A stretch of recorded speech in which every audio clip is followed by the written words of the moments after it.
Sedih tak? Dan masa umur aku 12 tahun macam tu, baru betul-betul masuk akal aku yang bapa aku tu A.R. Tompel. Bila aku betul-betul tengok antara filem-filem dia yang ditayangkan ke RTM masa tu kan. Jadi diorang tunjuk lah, ni lah bapa kau, ni lah bapa, ni lah abah. Masa tu. Masa tu saya duduk di Keramat. Kalau 12 tahun tu saya duduk di Taman Keramat lah. Masa tu mak saya dah berkahwin dengan arwah bapa tiri saya. Kan? Jadi selepas arwah bapa saya meninggal, dalam masa tu lah. Jadi saya duduk dengan adik-beradik tiri saya di Taman Keramat, Jalan Enggang. Jadi saya ingat lagi.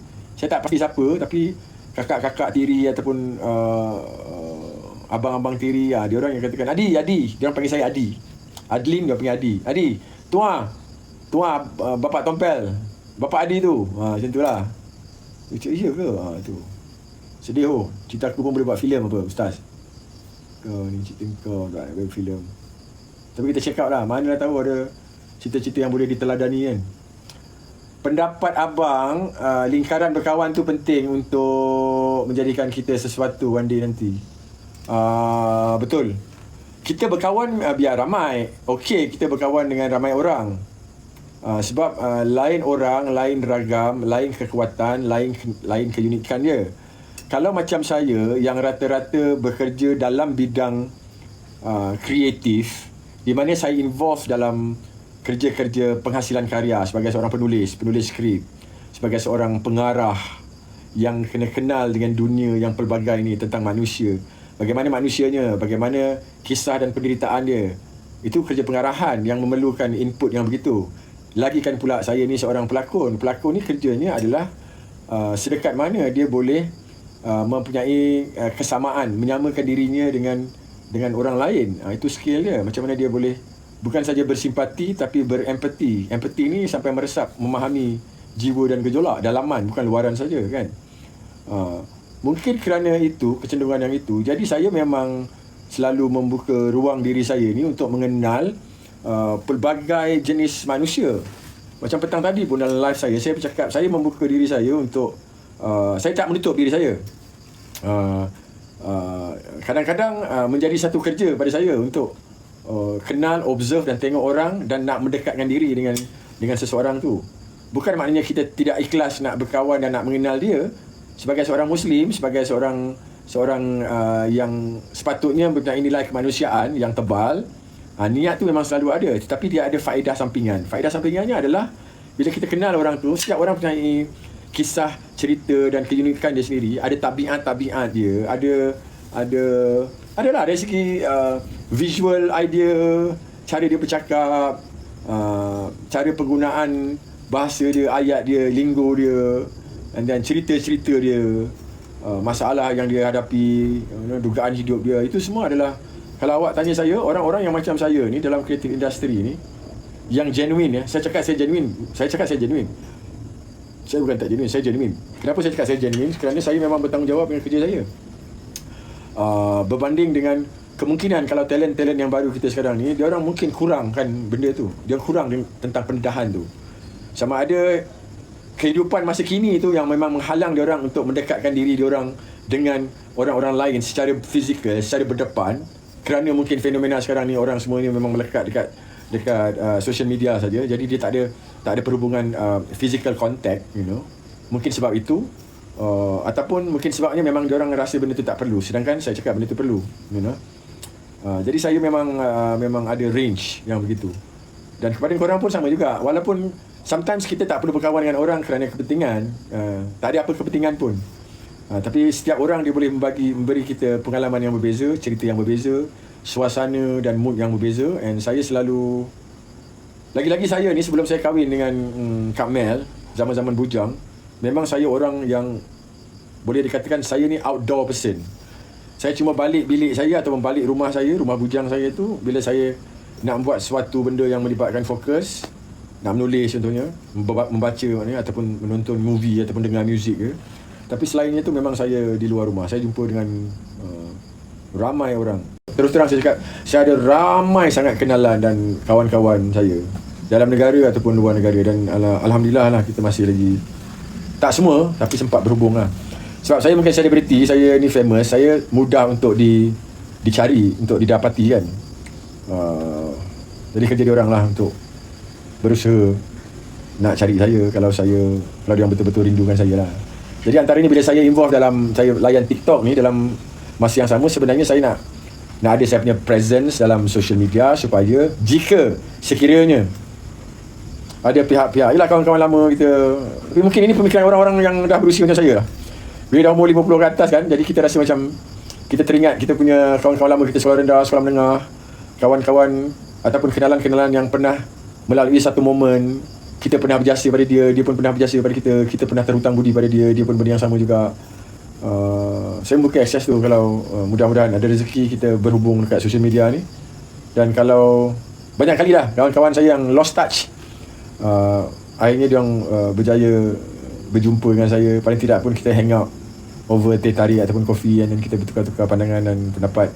Dan daripada situ kita exchange juga, kita punya network. Ada yang dah berjaya dalam perniagaan, ada yang berjaya dalam bidang masing-masing kan. Jadi kita bertukar-tukar lah. Jadi sebenarnya ialah tak silap saya lah, ini mungkin hadis ataupun kata-kata yang boleh dikutip, saya kurang pasti, tapi bunyi ni macam sedaif-daif manusia ni adalah apabila mereka ni tidak dikenali. Orang tak kenal dia, orang tak tahu dia. Itu yang paling daif sekali lah. Mungkin kita miskin, tak ada banyak harta, tapi ramai orang kenal kita. Kalau tak ramai pun, jangan tak ada langsung orang yang tak kenal kita, kan? Kerana sifat Allah pun, Allah Ta'ala ni memang ingin diri dia dikenali. Dia nak kita kenal dia. Itu jalan pengajian kita kalau kita belajar tauhid tu, macam mana kita nak kenal dan mengesakan dia kan. Kita kenal diri, kita kenal dia. Itulah dia. Kita kena dikenali. Tapi biarlah kita dikenali dengan kebaikan-kebaikan kita. Janganlah kita dikenali dengan keburukan-keburukan kita, kan? Abu Jahal, tapi dia masih dikenali, tapi dia Abu Jahal. Tapi itulah dia fungsi dia, qada dan qadar dia, kejadian dia tu, dia diciptakan dan dilahirkan untuk menjadi seorang Abu Jahal, memainkan peranan dia lah. Sama lah juga macam syaitan ni, dia ada peranan dia yang dia buat. Tapi selagi kita bernama manusia, apa benda pun yang kita lakukan, hujungnya adalah macam mana kita mengesakan Tuhan kita, iaitu Allah SWT kan. Kita orang Muslim ni, saya tak nak pergi dalam sangat tentang agama, saya hanya berkongsi kepercayaan saya saja. Ini mungkin tahap keimanan saya, mungkin tak dalam, tak tebal, tapi saya selalu percaya selagi kita berpegang kepada kita punya syahadah, mengakui tentang keesaan Allah SWT sebagai pencipta dan maha kaya, maha tertinggi, dan juga kita memperakukan bahawa kita ni adalah umat Nabi Muhammad, dan mengangkat Muhammad itu adalah pesuruh Allah. Kita ada dua benda tu, dan kita memohon ihsan daripada Allah SWT yang merupakan Tuhan yang maha pengasih, maha penyayang, segala kebaikan yang maha-maha yang dimiliki oleh pencipta kita Allah Ta'ala ni, dia boleh menghapuskan segala keburukan dan kejahatan kita, sehingga tak ada pembuktian pun, dengan sifat maha pengampun dia tu. Dan saya dengar juga kata-kata, saya tak suka nak kutip-kutip kata-kata orang. Mungkin sebab saya tak bukan tak nak memperakukan ilmu-ilmu yang telah tertulis, hadis-hadis ataupun syekh-syekh mana guru-guru yang pernah mengajar, tak. Tapi saya mengambil benda-benda itu sebagai kata-kata yang akan membentuk pemikiran saya ni. Jadi saya sharekan pemikiran saya ni, kefahaman saya ni, dengan secara general saja, mungkin secara rasional saja kan. Hujungnya apa-apa pun semua atas ihsan Allah Ta'ala. Ihsan dia, kerana dia tahu betapa kecilnya kita, betapa tak mampunya kita. Sebab itulah walau macam mana pun kita jahat ataupun kita nakal sekalipun, saya pun berdoa kepada anda semua, dan tolong doakan kepada saya juga. Saya doakan kepada diri saya, isteri, anak-anak saya, ibu bapa saya, adik-beradik saya, kawan-kawan saya, anda semua.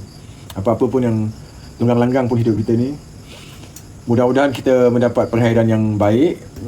Kita akan diberi petunjuk dan hidayah, supaya Allah memberikan hidayah dan petunjuk asbab apa-apa saja yang selayaknya, yang mampu kita tanggung, untuk meletakkan kita kembali ke jalan yang benar, ke jalan yang lurus, dan kita dilepaskan daripada apa-apa siksaan dunia dan juga siksaan alam kubur, kan. Kita dimasukkan ke syurga pada hari pembalasan nanti tanpa hisap kalau boleh. Kita minta syafaat daripada guru-guru kita, daripada nabi-nabi dan rasul-rasul kita.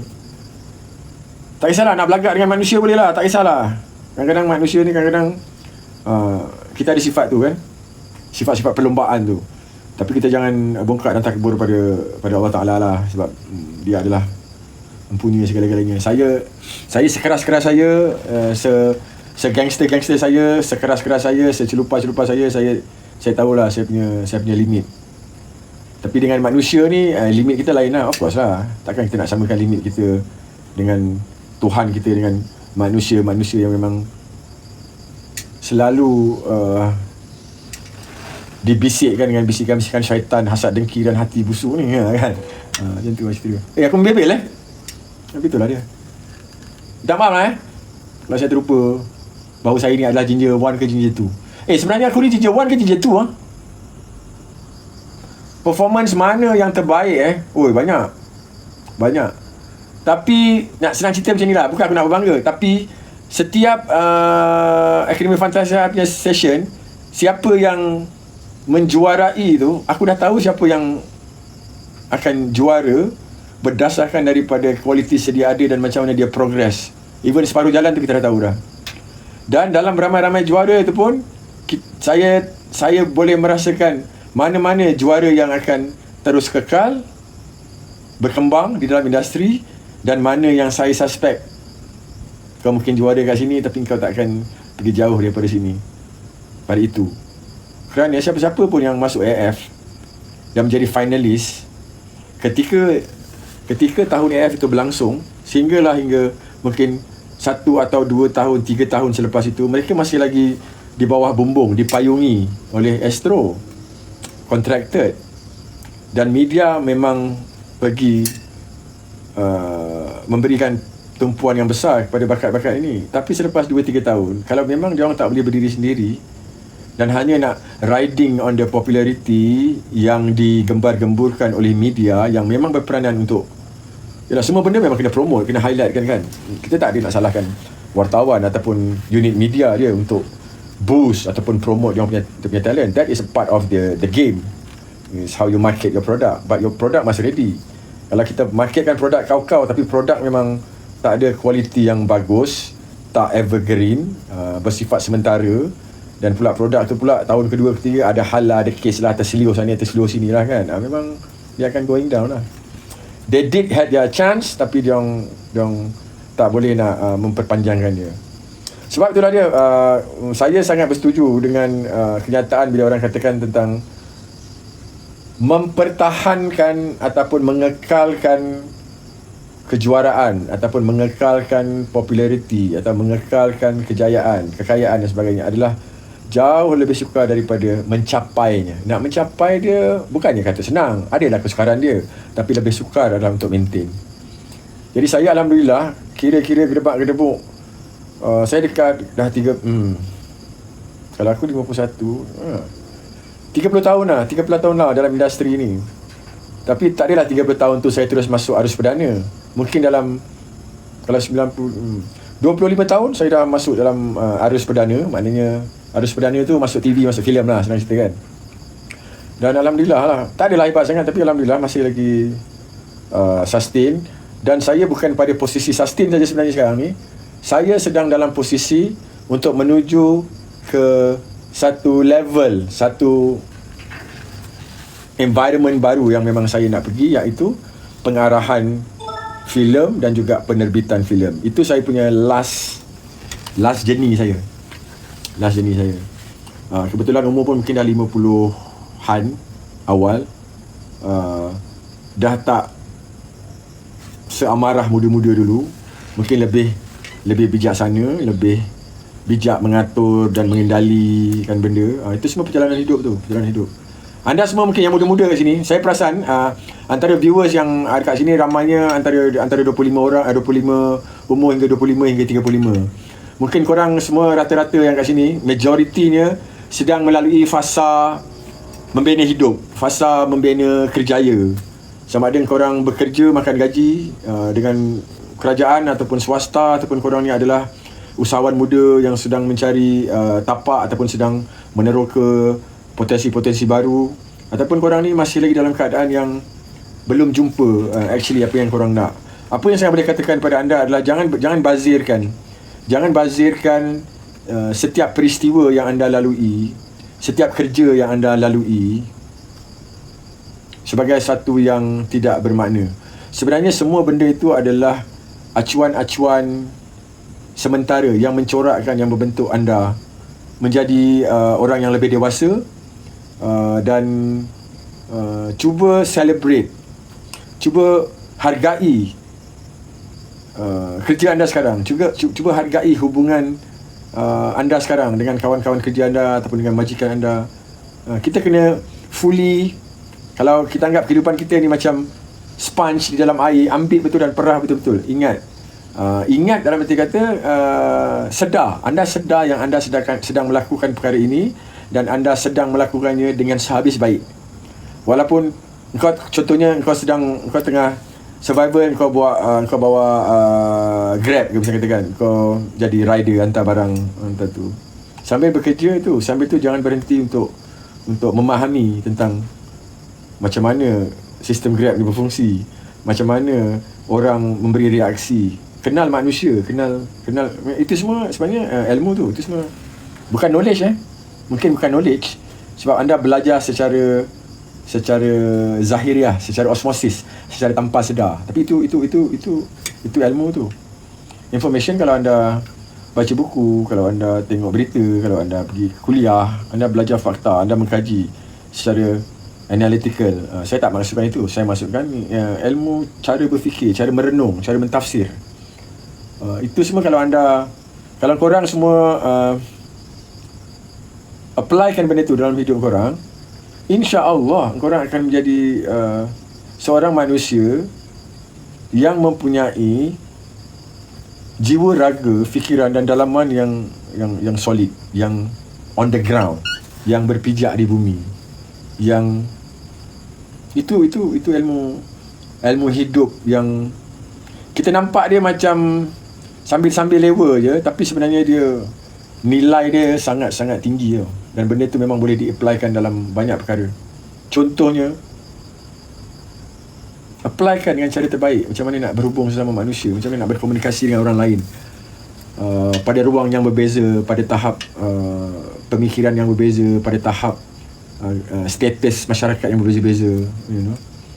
Kita kena mampu menyesuaikan diri kita, adapt diri kita dengan sebanyak mungkin persekitaran. Itu semua ilmu hidup lah tu. Itu mak bapak kita pun mungkin secara indirectly diorang mengajar kita tentang ilmu-ilmu tu, tetapi mungkin tak sedirect macam mana aku membebel dengan korang lah sekarang ni kan. Betul tak? Cerita Ustaz tidur Kau tak habis-habis tanya Ustaz tidur Bang, cerita tu macam best je, tak sabar. Ni Merewang tu. Cerita Merewang Keluarga Pak Awang ni, dia adalah sebuah drama komedi. Itu saya sebelum ni 6-7 tahun kebelakangan yang sebelum ni, saya memang pernah keluar daripada industri, saya buat benda lain. Tapi sebelum tu saya memang banyak lah mengarah TV episod dan juga telemovie ni. Telemovie ni kira bawah 2 jam je lah, 90 minit bawah 2 jam lah. Feature length, orang panggil feature. Tapi untuk TV lah, bukan cinema release. Jadi lepas lama saya keluar, menyimpang daripada industri ni, 2 tahun lepas, mungkin korang sedar saya muncul balik dengan lakonan-lakonan saya dalam dekat Astro punya episod. Saya mulakan dengan ni Bidadari Kiriman Tuhan, yang saya dengan Zul, saya dengan siapa perempuan tu, Zul Arifin dengan Mira Filza. Tu start daripada tu. Jadi semua orang macam teruja lah, macam Adlin dah berlakon balik daripada situ lah. Dan kalau anda tengok Coast Guard tu pun filem saya punya filem comeback saya lah. Kalau istilah comeback tu saya boleh guna pakai kan. Saya muncul semula dengan benda tu. Jadi Merewang Keluarga Pak Awang ni, Super Tele ni, kira saya punya premium content telemovie yang saya direct. Jadi penting lah kerja ni pada saya. Sebab first time saya buat untuk Astro First. Akan ditayangkan 15 hari bulan Julai. 2 minggu lagi pada sekarang. Dan 5 hari bulan nanti akan ada tayangan gala, tayangan perdana yang akan dipertontonkan kepada orang-orang dalam industri media dan juga bloggers yang dijemput untuk menonton filem tu ataupun telemovie tu. Dan insyaAllah dia akan menemui anda di pawagam rumah anda, Astro First. Kena subscribe. Tak tahu, saya tak pasti. Mungkin dalam RM15 biasanya kan, dia orang charge kan. Dia adalah sebuah drama komedi. Saya berbangga dengan hasil kerja akhir tu. Dia bukanlah hebat sangat. Dia, kalau anda tengok filem, anda mungkin boleh anggap dia macam filem yang low budget. Macam tu. Dia bukan Marga Satwa, Gergasi, filem besar. Tapi benda tu pada saya sebuah drama yang kalau ikut daripada komen-komen dan review pada orang yang telah menonton, dia memang sangat bersesuaian untuk ditonton segi keluarga. Dia tak ada komedi yang keterlaluan sangat. Tapi kaya dengan budaya. Sebab tu istilah rewang tu, kalau orang Jawa ataupun orang Johor ada lah perkataan merewang ni kan. Dan juga ada lah budaya-budaya di Johor, di Muar tu yang kita serapkan masuk dalam Super Tele Merewang tu. Merewang keluarga Pak Awang. Pak Awang tu dibawakan oleh Sabri Yunus. Heroin dia Adriana Adnan. Adriana ni saya tahu dia, saya kenal dia. Kalau anda tonton Seribu Nina yang saya berlakon juga tu, jadi ketua Dayak Aborigin punya chief tu, ketua suku asli tu. Heroin dia Nina tu, tu Adriana lah. Dan the super villain adalah Zizan Raza. Jadi korang kena tengok ni. Saya menjanjikan dia satu tontonan yang tidak akan menghampakan anda. Kalau tak ada malu lah saya kan. Cakap gedebak-gedebuk, tapi cerita macam Hang Suang kan. Okay, habis rewang kita mangan. Ya, memang macam tu lah. Bang, pendapat abang tentang lakonan AR Badul. Abang Badul dia memang berlakon cerita-cerita komedi je lah. Memang tak pernah lah kita tengok dia berlakon cerita serius. Dia memang komedi je. Pada ketika era kecemerlangan dia tu, 80-an, 90-an tu, memang karakter title saja dia. Karakter title ni bermaksud nama watak tu menjadi tajuk filem tu. Kan? Tuan Badul, Prebit Badul, apalah macam-macam lagi Badul lah. Itu memang dahsyat lah dia tu. Masa tu dia bukan dia berlakon. Dia sampai mengarah sama sekali tu. Memang saya tak rasa saya boleh beat achievement Abang Badul pun. Saya tak boleh beat. Dia ada kejayaan dia sendiri dan saya sedang menempa kejayaan saya sendirilah kan. Kejayaan masing-masing. Tapi kalau anda tanya saya lakonan dia AR Badul, lakonan saya memang tak macam Abang AR Badul. Tapi kami ada seketika beberapa strok dan pendekatan Abang Badul tu sama dengan arwah bapa dan sama juga dengan saya. Kita orang punya selamba tu. Kita orang punya tak kisah tu. Kita punya selamberness kita tu lah yang mungkin datang dari acuan yang sama kan. Pasal kita tak ada nak terkedik-kedik sangat bila kita buat tu. Abang Badul ada tu dan saya rasa pun saya ada tu. Cuma saya banyak memerah saya punya ilmu lakonan saya ni dalam serious acting lah. Serious acting ni maknanya melakonkan watak-watak yang bukan non-komedi, yang serius. Walaupun banyak saya dengar komen saya buat watak serius tapi orang masih tergelak kan. Bukan maknanya gagal. Memang ada watak-watak, especially dalam kadang-kadang dalam filem, kadang-kadang dalam ni. Memang kita bawa watak tu memang secara serius. Tapi dia ada echo effect dia. Yang dia tu adalah satu benda yang ada kelucuan di sebalik keseriusan dia tu. Itu berlapis tu. Itu makam dia lain macam sikit. Kan? Okay. Doakan Abang Badul terus sihat Abang Badul masih lagi berjuang dan juga berkarya. Saya perasan dia ada buat satu super telemovie juga yang akhirnya diangkat menjadi sebuah filem. Siapa yang masih lagi peminat AR Badul tu bolehlah catch up dia punya ni kan. Chemistry aku dengan Sharifah Amani dalam Gubra best. Oh iya ke? Saya ingat lagi Gubra tu maknanya itu kerja saya yang kedua dengan arwah Yasmin Ahmad.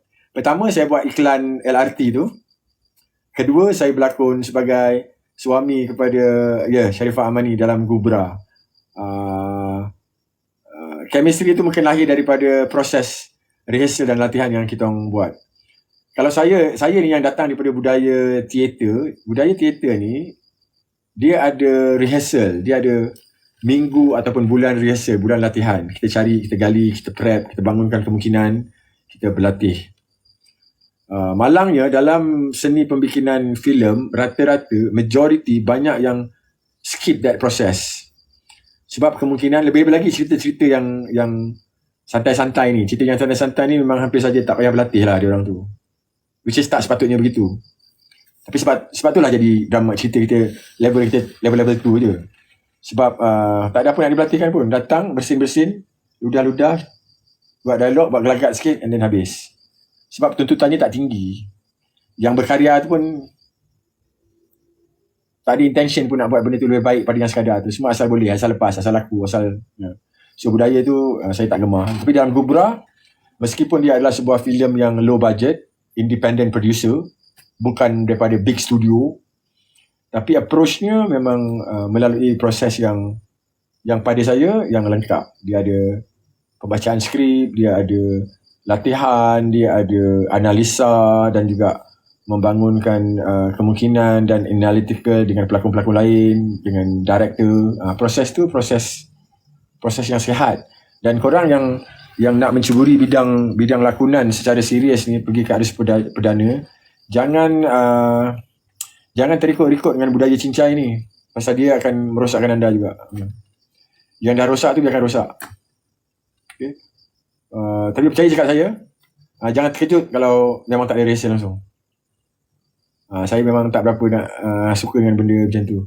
Tapi sometimes memang saya sendiri pun cakap tentang apa yang saya nak rehearse, apa yang saya nak ni. Itu je yang dituntut kan. Itu dah level saya lah, dah level senior. Kita pun dah mungkin pernah membawa watak-watak yang dalam kategori yang macam tu. Jadi producer ataupun director pun dia tak ada syak bersangka dengan kita kan. Tapi korang janganlah pakai kad tu. Aku tak tahulah siapa korang ni yang aku tengah bercakap sekarang ni. Tapi kalau korang kurang 5 tahun, kurang 10 tahun belum masuk title penting, tak kira lah dalam premium episode ataupun filem, korang jangan berangan lah dengan approach macam tu, jangan. Kalau produksi tidak memperuntukkan ruang untuk korang berlatih tu, korang kena peruntukkan masa korang sendiri. Okay? Terima kasih kerana yang menyumbang. Adin kalau cakap pasal filem memang best. Mudah-mudahan insyaAllah. Saya bercakap daripada pengalaman. Saya bercakap daripada saya punya pemantauan, daripada benda yang saya suka dengan saya tak suka. Pro and cons ada. Semua benda yang kita buat. Jadi saya boleh bagi solid observation lah. Dan saya pun kalau anda nak tahu, saya bukan buat kerja lakonan saja. Macam saya cakap, saya sebelum ni pun saya buat kerja penerbitan sebagai seorang penerbit, sebagai seorang penulis skrip, sebagai pengarah. Jadi saya berada di pelbagai lapangan. Dan juga saya terbabit juga dalam suntingan karya. Dekat editing tu, video apa semua saya pasang offline. Offline tu maknanya menyusun shot-shot terbaik dengan rhythm dan tempo yang terbaik, dengan adunan muzik dan sound effect itu kita stitch. Maknanya dari segi creativity dalam penyuntingan, itu berlaku dalam peringkat offline. Online ni lebih menjurus kepada technicalities, mengimbangi dengan SOP technical, cinema, Dolby Sound, dengan CGI, motion graphics, dengan audio mixing. Itu bukan tak kreatif, itu masih lagi kreatif. Tapi yang substance, nak bawa core konteks dan juga content tu memang pada offline. Dan saya selalu mengarahkan semula karya pengarahan saya itu ketika waktu editing. Benda tu berlaku dalam Merewang Keluarga Pak Wang. Jadi again, saya ingatkan pada anda semua dua perkara yang penting. Pertama, 15 hari bulan Julai, Merewang Keluarga Pak Wang, Super Tele, tayangan sinema di panggung rumah anda menerusi Astro First. Merewang Keluarga Pak Wang adalah kerja terbaru saya, kerja penulisan lakon layar saya, dan juga pengarahan saya. Dibintangi oleh Zizan Razak, Sabri Yunus, Adriana Adnan, Rosdin Subuh, saya sendiri, wife saya Imelda Rosmila, Wati Joy, Joey pun ada juga, muka dia keluar sebagai cameo. Mak saya pun ada, dan juga beberapa pelakon-pelakon muda yang diketengahkan. Fabian Lu, kalau anda perasan, dia ni Chinese guy, Malaysian, newcomer juga dalam lakonan. Dia pun lakon juga. Okay, kena check out benda tu. Okay, dan keduanya masih lagi dengan Mega Spontan. Mega Spontan ni berada di minggu akhir tau, guys. Jumaat ini adalah final Mega Spontan. Persaingan hebat antara dua kumpulan, Sri Vijanda dan juga Majakelat. Majakelat dianggotai oleh saya, Adlin Ahmad Ramli, Joey Daud, Mamat Sepah, Sanjana Suri, Indian punya girl tu, semalam dia live dengan kita, dan juga Oki. Oki ni adalah orang umum, public, yang memang kalau kita nak dikatakan baru sajalah melangkahkan diri dalam industri ni. Kita orang 5 orang. Jadi kita orang telah bersaing dan alhamdulillah berjaya mari sampai final. Sudah 7 minggu kita bersaing, dan minggu ini bermula esok lah, Isnin sampai Jumaat tu adalah minggu akhir. 5 hari terakhir untuk anda membantu saya dan kumpulan saya mencapai undian publik setinggi yang mungkin. Anda dibekalkan dengan 50 undi digital setiap hari yang anda boleh undi. Dengan cara anda pergi ke bio saya, tekan link yang saya dah sediakan, dia akan membawa anda ke landing page Gempak ataupun Astro Gempak. Dekat situ anda boleh mengundi. Jangan salah undi. Saya bercakap ni, saya terpaksa promote Majakelat, kumpulan saya. Hantar 50 undi tu ke Majakelat. Mulai sekarang ni pun sempat lagi. Yang belum undi sekarang ni, tolong guys, tak payah bagi saya gift, tak kisah. Tak payah bagi topi ikan paus, singa semua, tak payah. Tolong bagi saya 50 undi ni sekarang.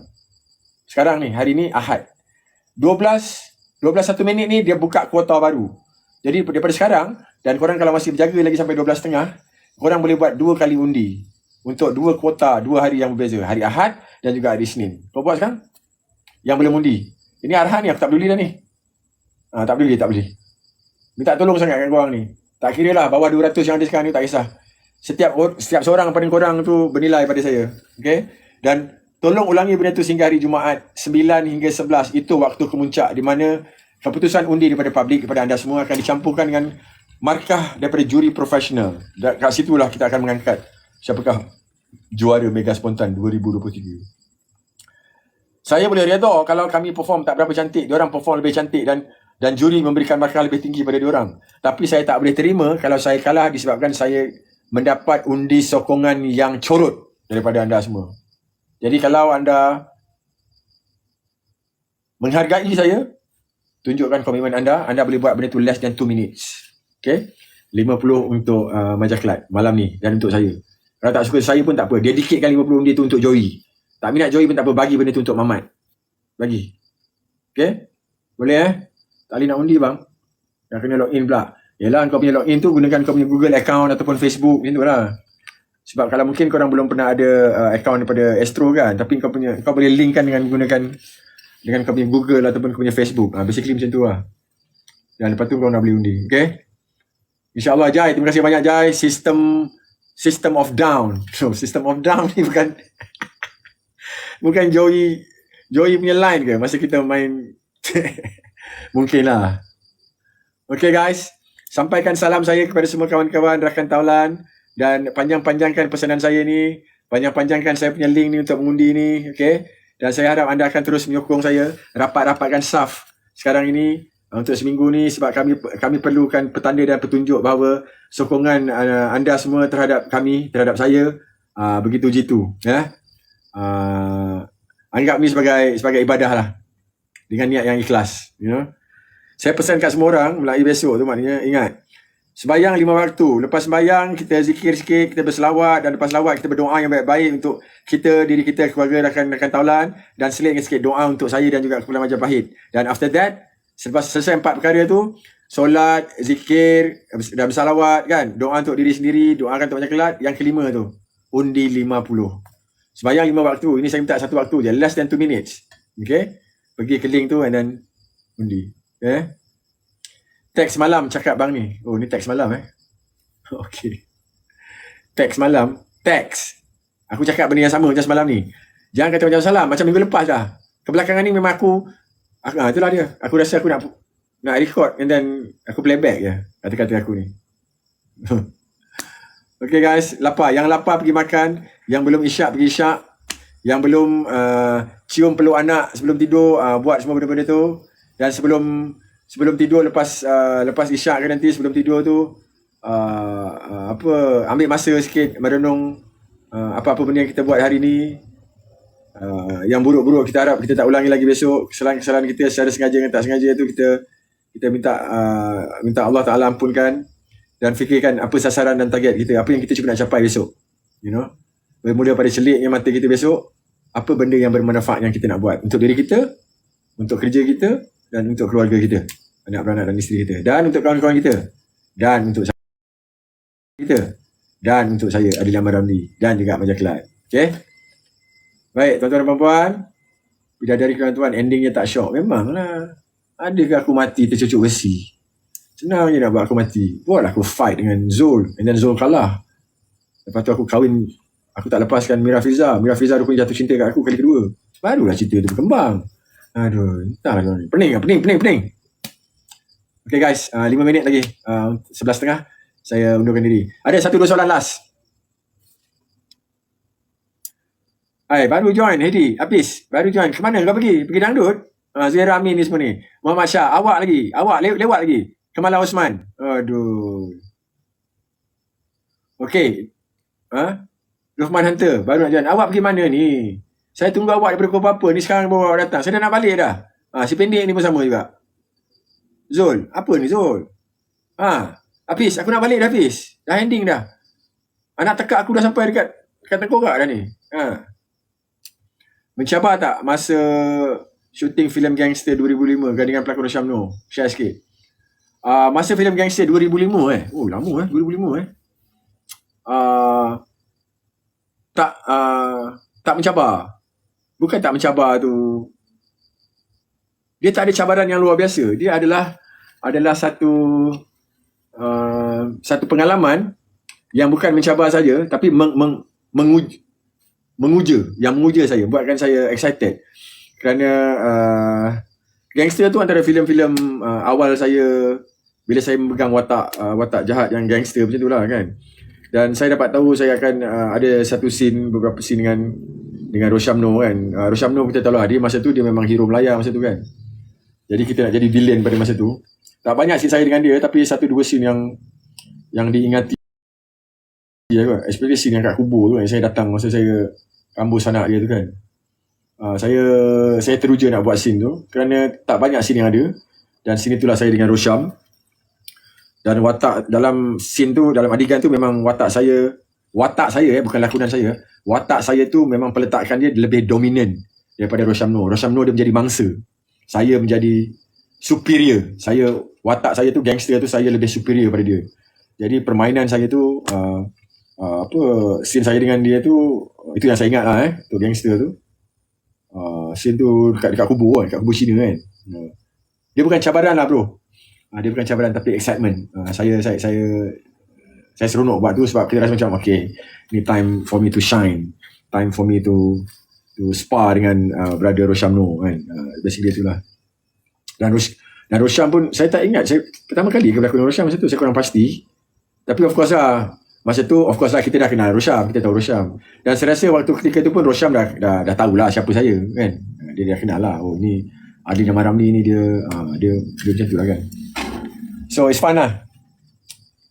Abang berlakon ni memang gifted atau boleh training untuk improve? Semua benda kena training. Bakat sebelum jadi tu memang kena ada. Bakat sebelum jadi ni sebenarnya apa-apa benda pun kalau kita tak ada bakat, tapi kalau kita train, kita berlatih, yang tak pandai pun kita boleh jadi pandai, tak mahir pun kita boleh jadi mahir. Dan sebenarnya kalau anda tanya saya, gifted, bakat tu memang boleh diasah, memang boleh digilap. Tapi orang yang mempunyai, macam contohnya saya datang daripada darah keturunan orang seni macam mak saya, arwah bapa saya. Mungkin di dalam darah saya, dalam genetik yang ada pada saya ni, kita dah ada some kebijakan. Tapi jangan terkejut pula, ramai saja anak-anak seniman hebat dalam negara kita atau luar negara kita yang tak berbakat pun. Mungkin ada orang ada bakat tapi tak diasah, tak digilap. Dia orang tak jadi apa pun. Dia orang tak boleh Jangan kata nak menandingi kehebatan mak bapak dia. Tak payah tandingi. Diorang langsung tak involve langsung. Diorang rasa useless. Diorang tak ada benda tu. Kan? Itu pun petanda juga. Jadi kebetulan macam saya ada darah daripada arwah bapa saya, Yar Tompel, dan juga Mak Mah. Abang Badul pun ada darah tu juga. Dan ada beberapa adik-beradik saya juga yang mempunyai kemahiran dalam bidang seni, muzik antaranya. Ada 2-3 orang abang saya yang bukan Badul yang bakat dalam bidang muzik. Macamnya arwah Abang Armali, Abang Tom Anwar. Ni abang-abang saya yang tahap musicality diorang dahsyat. Bakat diorang tu tersalur dalam bidang muzik. Berbanding dengan kalau macam Badul dengan saya, bakat tu ada tersalur dalam penulisan, pengarahan dan lakonan. Saya pun sama juga. Tapi apa yang saya boleh katakan adalah bakat semula jadi dengan bakat tak semula jadi ada sedikit saja perbezaannya. Tak semesti kalau kita ni anak kepada seniman kita akan sehebat bapa kita tu. Kalau kita tak meletakkan pemikiran kita, passion kita, ada kecenderungan yang mendalam tentang benda tu, dan kita praktis, dan kita berlatih, berguru, belajar, nak faham tentang teknik apa ni yang ada kat dalam badan aku ni, apa ni, tu. Jadi jangan rasa terpinggir kalau bapa engkau tu penulis getah, Syed Ihsan. Jangan, dia tak ada kena-mengena ni. Ramai saja orang yang menjadi hebat dan menempa kejayaan diorang sendiri tanpa ada kaitan seni langsung. Mak bapak diorang langsung tak involve dalam kaitan seni pun, tapi diorang masih boleh make it. Kerana apa? Kerana diorang ada jiwa itu, dan diorang ada inisiatif tu, dan diorang bekerja keras untuk itu, bekerja secara bijak untuk itu, meletakkan diri diorang dengan komuniti, dengan ruang yang tepat, dengan orang yang tepat, dengan projek yang tepat, dan peluang yang datang pada mereka itu diorang tak sia-siakan. Walaupun diorang tak boleh membuat impact dalam 1-2 kerja awal diorang, tetapi diorang meningkat daripada satu tahun ke satu tahun, satu level ke satu level, sehingga dia mencapai dia punya tahap kematangan dia. So benda tu boleh berlaku kepada siapa saja yang meletakkan jiwa raga dia. You kena korbankan diri you lah untuk bidang yang you minat tu. Bukan seni je, apa-apa saja benda yang korang buat, apa-apa saja. Bidang electrical engineering, bidang perniagaan, bidang apa, korang kena give that kepada benda yang korang nak sangat tu. Itu hukum alam tu. Allah Ta'ala kun fayakun, dia buka algoritma sifat yang begitu. Even tak kira kau Islam ke, kau non-Muslim ke, hukum alam ni yang memperkatakan tentang asal kau berusaha, memang akan ada kejayaan kau. Of course ada cabaran-cabaran kau, tapi hujungnya kita sebagai Muslim ni bukan itu yang kita nak kejar kan. Semata-mata hujungnya kita nak, dia nak kita tahu kau berjaya ni sebab kau ke sebab aku. Dia nak kerana aku, demi Allah, demi aku. Cerita dia macam tu lah. Okay guys, demikianlah tadi tazkirah kita pada hari ini. Agak panjang, ampun tuanku memberi ampun. Macam ni nak confidentkan diri. InsyaAllah adik, kita sembang lagi di lain masa insyaAllah. Saya nanti insyaAllah saya adalah saya punya idea-idea untuk keluarkan konten-konten rakaman saya yang lebih tersusun, yang akan memfokuskan kepada topik-topik yang tertentu. Dan insyaAllah nanti saya plan nak buat saya punya video series saya. Bila video series tu kita punya discussion kita akan lebih terarah kan. Jadi untuk sekarang ni kita punya sesuai kenal, saya minta maaf kalau saya tak dapat menjawab. Of course tak boleh menjawab semua benda. Tapi mana-mana yang trigger saya, yang saya terasa terpanggil untuk menghurai, saya telah pun menghuraikan sikit-sikit. Okay? Kalau saya salah silap, saya minta maaf. Saya doakan yang baik-baik saja untuk anda. Sekarang jam saya dah pukul 11.30. Masa untuk saya bermohon diri kepada anda semua. Sila-silalah menerawang ke mana-mana live ataupun apa-apa benda. Janji benda tu bermakna. Sekali lagi, undi saya dan Majakelat. Pergi ke bio, link Majakelat, 50 undian setiap hari bermula pada sekarang, besok hingga ke Jumaat 11 malam sebelum undian ditutup. Assalamualaikum warahmatullahi wabarakatuh. Zas. Tap. Kerupuk.